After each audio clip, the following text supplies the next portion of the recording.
রোহিত শর্মার পর বিরাট কোহলিও আন্তর্জাতিক টেস্ট ম্যাচ ক্রিকেট থেকে অবসরের সিদ্ধান্ত নিয়েছেন। সিদ্ধান্তটা ঠিক তখন এসেছে যখন আর কদিন পরেই ইংল্যান্ডের বিপক্ষে ইংল্যান্ডের মাটিতে 5 ম্যাচের টেস্ট ম্যাচ সিরিজ খেলবে ভারত।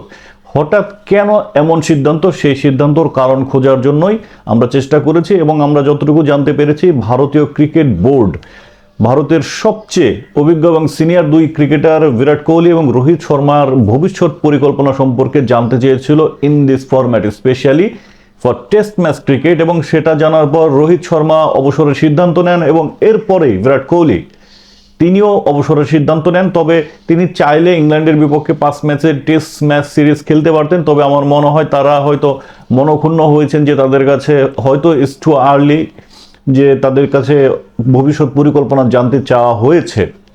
এমন ঘটনা হচ্ছে, ইংল্যান্ডের বিপক্ষে 5 ম্যাচের টেস্ট সিরিজ 1 মাসও বাকি নাই, 1 মাস পরেই 1 মাস পরে 5 ম্যাচ টেস্ট ম্যাচ সিরিজ। এবং বিরাট কোহলি সম্প্রতি ভারতের যে ঘরোয়া ক্রিকেট লিগ হয়, ফার্স্ট ক্লাস ক্রিকেট, সেখানে দিল্লি রাজ্য দলের হয়ে খেলেছেন। সেই দিল্লি রাজ্য দলের কোচ এর সাথে তার কথা হয়েছে, সেখানেও তিনি বলেছেন যে আমি ইংল্যান্ডের বিপক্ষে খেলতে চাই এবং এবার বেশ কিছু সেঞ্চুরি করতে চাই, যেটা লাস্ট যেবার ট্যুর করেছিল ভারত সেবারও 565 রান করেছিল, 2টো সেঞ্চুরি করেছিল। কিন্তু হঠাৎ করে এই সিদ্ধান্ত আসার পেছনের কারণ হচ্ছে বিরাট কোহলির ফর্মটা টেস্ট ম্যাচ ক্রিকেটে ভালো যাচ্ছিল না, বিশেষ করে লাস্ট 15 ইনিংস একটাই সেঞ্চুরি এবং একটাই 50+ স্কোর। এবং দুঃখজনকভাবে বা বিস্ময়করভাবে এই 15 ইনিংসের মধ্যে মাত্র 2বার 20+ স্কোর করেছেন, আর 13 বারই হচ্ছে তিনি 20-এর উপর রান করতে পারেননি। সিঙ্গেল ডিজিট আউট হয়েছেন 9 বার, সিঙ্গেল ডিজিট আউট হয়েছেন 9 বার। 15 ইনিংসের মধ্যে 13 ইনিংসে 20-এর উপর রান করতে পারেনি। So it's awful form.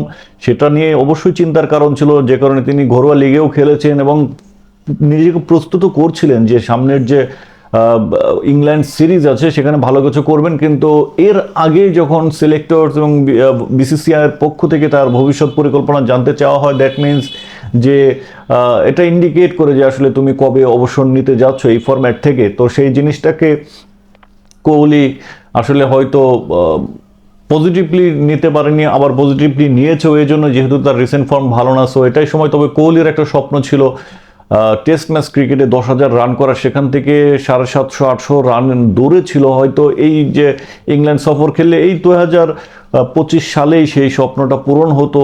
তো এজন্য বিসিসিআই অবশ্য তাকে রিকোয়েস্ট করেছে যে সিদ্ধান্তটা পুনর্বিবেচনা করার জন্য, কিন্তু সিদ্ধান্ত পুনর্বিবেচনা করেননি। That means that's the all from test match cricket. এবং দুঃখের বিষয় হচ্ছে বিরাট কোহলি অনলি ক্রিকেটার ছিলেন যে ক্রিকেটের 3 ফরম্যাটেই যারা 10,000+ রান করেছেন অ্যাটলিস্ট টেস্ট এবং ওয়ানডে ক্রিকেটে মিলিয়ে, এগ্রিগেট অ্যাটলিস্ট ইন্টারন্যাশনাল ক্রিকেটে 10,000+ রান করেছেন। তাদের মধ্যে বিরাট কোহলি একমাত্র ক্রিকেটার ছিলেন যিনি 3 ফরম্যাটে, টেস্ট, ওয়ানডে অ্যান্ড T20 আইস, এই 3 ফরম্যাটেই তার 50+ অ্যাভারেজ ছিল। কিন্তু রিসেন্ট ফর্মের কারণে লাস্ট 2-3 ইয়ার্স টেস্ট ম্যাচ ক্রিকেটে ভালো করতে পারেনি। সে কারণে তার সেই এপিক যে অ্যাভারেজ, অল ফরম্যাট 50+ অ্যাভারেজের যে ঐতিহাসিক রেকর্ড, সেই রেকর্ডটা বিনষ্ট হয়ে যায়। রেকর্ড কাট ডাউন্স টু 46-এ নেমে এসেছে। টেস্ট ম্যাচ ক্রিকেটের অ্যাভারেজ একসময় 52 ছিল। তো last 4-5 years test match cricket ততটা ভালো খেলছেন না, এটা প্রমাণিত।